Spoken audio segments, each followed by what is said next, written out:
We get asked all the time for some tips on how to save money on a cruise. So we figured we'd ask you. Recently on social media, we polled our fellow cruisers, asking them what would they never spend money on while on board a cruise ship. And you had a lot to say. So whether you're a first-time cruiser or just want to conquer your next cruise with more wisdom, this video is perfect for you, as we have the 11 things expert cruisers refuse to spend money on while cruising up next.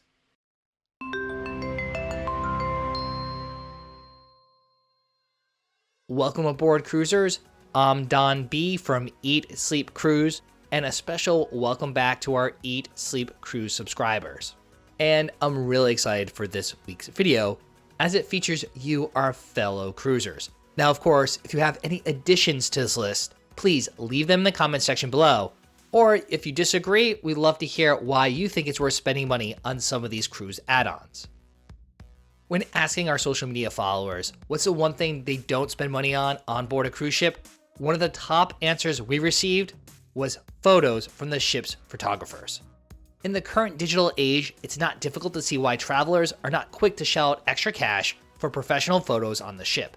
We literally carry around great cameras in our pockets already. Plus, since we become accustomed to taking lots of photos in our daily lives, including lots of candids, many passengers feel that ship-sponsored photos feel too posed or fake. We're especially looking at you, embarkation day photos with a photo of the ship as the background. Now, we'll be the first to admit, in our over 80 cruises, yes, we've posed for some cruise photos. In fact, in the early days of cruising, we posed for photos multiple times during a cruise, and I can't deny that there may have been one or two sailings where we bought the unlimited photo package and racked up a couple hundred photos. And even on our recent Disney cruise, we did take some photos with the characters, but Disney is one of the only cruise lines that lets staff take pictures of you at these photo stations with your cell phone or your own personal camera. But as many expert cruisers pointed out, the photos are overpriced and honestly usually don't look that good. So unless you're getting married on a cruise or celebrating another special event that warrants a professional photographer, then you can probably save your money and your time and bypass the photo studios on your next cruise.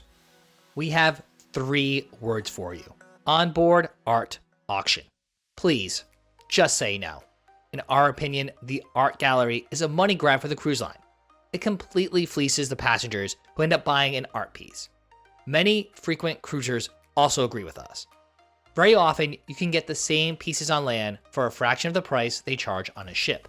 Many pieces in the art gallery on cruise ships are just prints.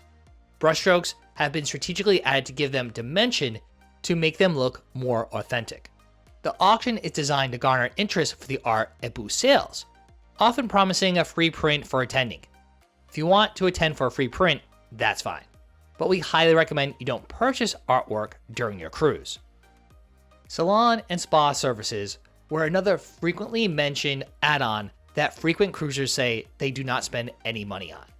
If you are new to cruising, several large cruise ships have salons that offer everything from haircuts and hairstyling to manicures, pedicures, and waxing. They also feature spas that offer massages, wraps, facials, and treatments like teeth whitening and acupuncture. We understand that it can be tempting. Getting a massage or a fresh haircut sounds wonderful during a cruise, and some people really enjoy it, which is perfectly fine. However, these services come at a pricey upcharge on the ship versus the prices you find at most landside salons and spas. We'd personally much prefer paying for a massage or a haircut at home than going on a cruise and paying a premium, and spending precious time on the ship in a salon chair or a dark treatment room. Plus, your relaxed muscles from a massage might be undone quickly once you have to lug your bags through the airport on your way back home. While we're not big fans of spas and salons in general, if you are a fan and perhaps have some onboard credit, you should definitely look for discounts and deals while on board. Talk to a spa manager to see what kind of promotions they're running, and if you plan on booking multiple experiences, you can often get a larger discount. Not to mention, if your ship has a thermal suite and is offering week-long passes, ask about getting a day pass. In our experiences, you can often get a day pass on a port day for a fraction of the cost, and you often have the thermal suite all to yourself. Because honestly, how many times will you really visit the thermal suite over the course of a 7-night cruise? Now, this next one might be a little controversial, and we will admit that we spent some money, or shall I say have lost some money, at cruise ship casinos. Many cruisers say they don't spend any money in the casino during a cruise. For some, it's because they just don't gamble, whether on land or at sea. Others feel that a cruise is for enjoying the ship, the fresh ocean breeze, and the beautiful views, which you can't enjoy in a dark and often windowless casino. Casinos are a huge money maker for the cruise lines. This is why anytime you find a ship that doesn't have a casino, it costs more than the average mainstream cruise. Think Viking or Disney Cruise Line. Therefore, guests are losing thousands of dollars in cruise ship casinos each day. Why gamble away your money and use precious time on the ship in your ship's casino when you could be enjoying everything else a ship has to offer that is included in your cruise fare?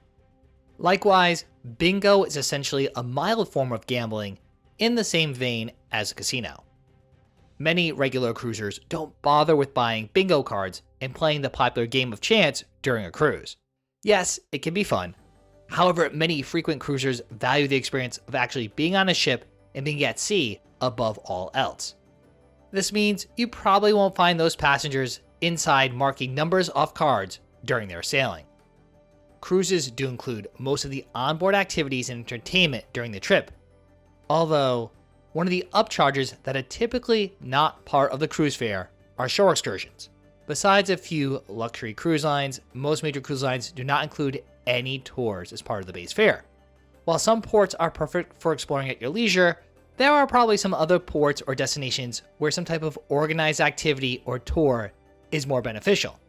And of course, expert cruisers already know this, and while they're not opposed to booking tours, they are opposed to booking those horrendous cruise line shore excursions where you're herded like cattle, ushered on a bus, and then dragged around to 3 or 4 pre-planned stops for a photo, a jewelry sale, and maybe a quick snack.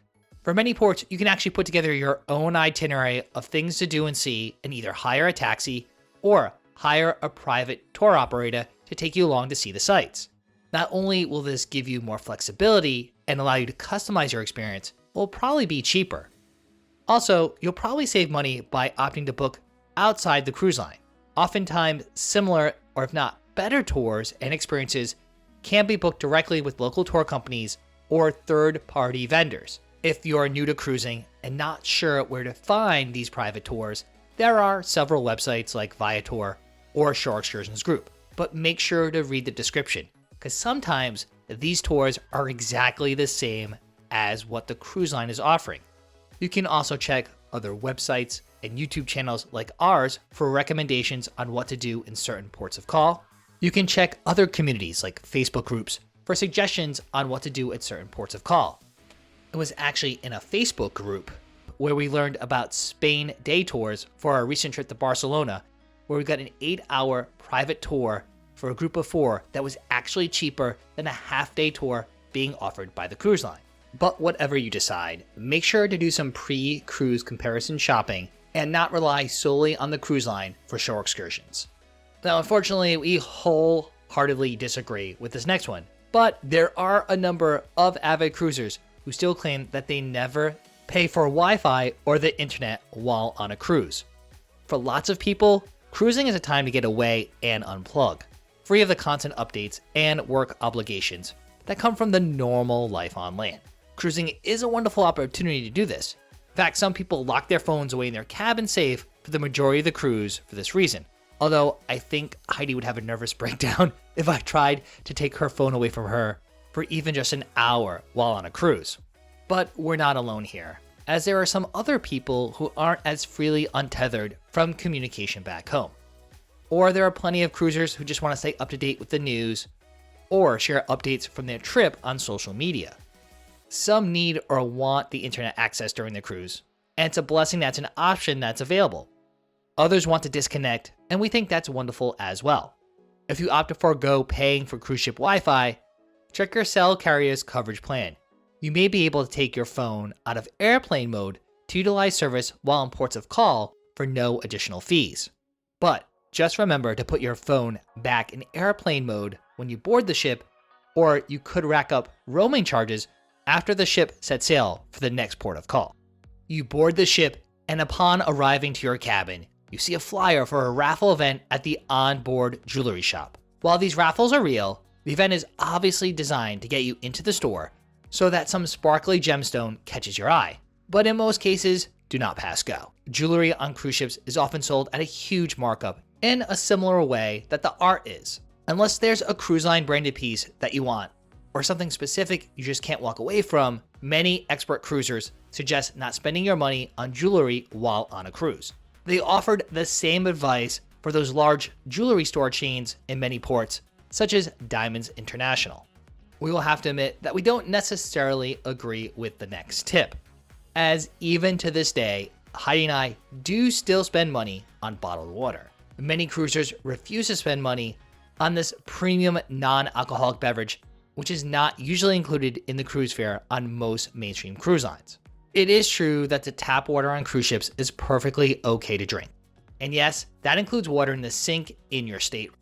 You're getting the same water out of your cabin faucet that you're getting in the buffet or the main dining room, and it's all highly filtered. Even though we do tend to buy bottled water packages, we also do bring a stainless steel water bottle on cruises. You don't need it much on the ship because in most spots, you are never far away from a beverage station or a bar that will give you a glass of ice water. A refillable water bottle does come in handy when heading into port because it's always good to have some extra water on hand. Bringing your own water bottle reduces your trip's expenses, and it also helps the environment by reducing the use of plastic. For some, a huge part of cruising is enjoying all the different cuisines available on the ship and reveling in the fine dining throughout the journey. They are most likely the ones that enjoy the ship's extra charge specialty restaurants. But we heard from plenty of others who don't put as much of an emphasis on the gastronomical experience of traveling. Many regular cruisers indicate that they have never spent any money on dining on a cruise ship, and they enjoy all the included options on the ship, such as a buffet, main dining room, and poolside grills, pizzerias, or other casual included dining. Spending extra money on specialty restaurants creates more value to some than to others. If you want to indulge in the steakhouse or enjoy a hibachi experience, go for it. If you're good with the complimentary offerings, that's perfectly okay too. You don't have to spend extra money on cruise food to have a great vacation. If you are on a budget, we would recommend skipping specialty dining and putting your vacation dollars elsewhere. And depending on the cruise, Heidi and I usually will dine at 1 or 2 specialty restaurants during a voyage, but we've certainly gone on a cruise and never spent any money on food either and still had a delicious time. One of the most frequent questions we receive has to do with cruise line drink packages. Often cruisers want to know if these packages are a good value. And for the expert cruisers who responded to our online poll, the resounding answer was no. For the most part, you would need to consistently drink 6 to 8 alcoholic beverages every day to break even for most cruise lines' drink packages. Of course, this does vary based on the type of alcoholic drinks you consume. If you're a beer or wine drinker, it may take more drinks for you to get your money's worth with the package than if you drink cocktails. If you're a casual drinker and tend to only enjoy a couple drinks at dinner or the show, then you'll save money without a drink package. You may also want to look for promotions and deals during the cruise, like a bucket of beers or buy one, get one free drink promotions. Some cruise lines also still do happy hour specials select nights of the cruise. But you should run the numbers to really determine if a drink package is worth it for you, because for many, it will be a complete waste of money. Now, we'll be honest, we have purchased drink packages before, or have opted for cruise fare rates that include a drink package as part of the promotion.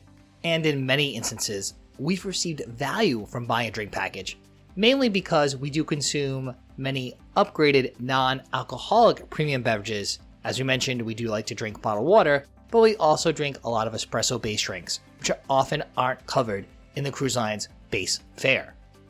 Again, not all cruisers think a drink package is a waste of money.